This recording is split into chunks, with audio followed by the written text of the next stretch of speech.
मुंशी प्रेमचंद की कहानी कफन सो हिंदी साहित्य की एक कालजयी कृति है, जिसमें मानवीय संवेदनाओं और सामाजिक विडंबनाओं का मार्मिक चित्रण है।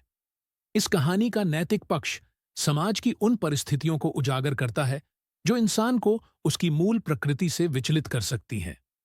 कहानी का सारांश और नैतिक पक्ष। कफन कहानी में दो मुख्य पात्र हैं, घीसू और उसका बेटा माधव, जो बहुत गरीब और मेहनत से दूर भागने वाले हैं।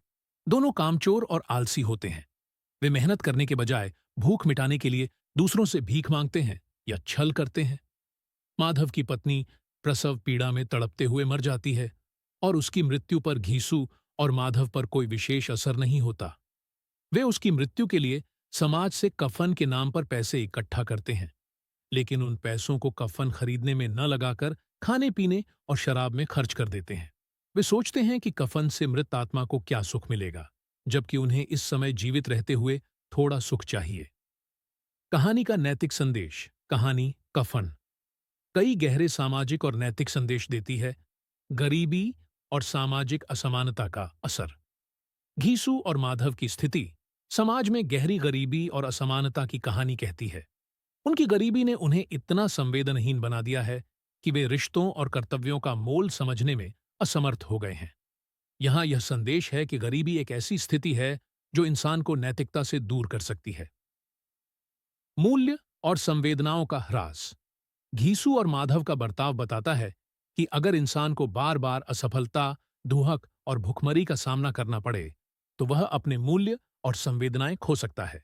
यह कहानी उन परिस्थितियों पर सवाल उठाती है जो इंसान को इंसानियत से दूर कर देती हैं।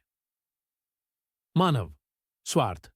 कहानी यह दिखाती है कि इंसान अपने स्वार्थ के चलते सही गलत का भेद भूल सकता है। अपने आराम और भूख के लिए दोनों पिता पुत्र कफन के पैसे शराब में खर्च कर देते हैं और इसे अपनी गरीबी और मजबूरी के तहत उचित ठहराते हैं। सामाजिक व्यवस्था पर प्रश्न। कहानी समाज की उस व्यवस्था पर भी प्रश्न खड़ा करती है जो गरीबी और असमानता को जन्म देती है।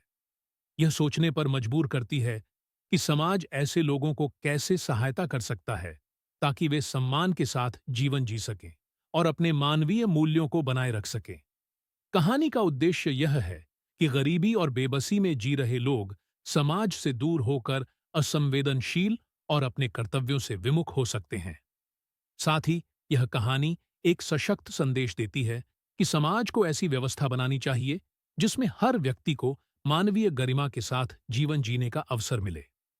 अगर आपको हमारे वीडियो पसंद आए तो लाइक करें, चैनल को सब्सक्राइब करें और शेयर करना न भूलें। नए नए अपडेट्स और बेहतरीन कंटेंट के लिए हमारे साथ बने रहें।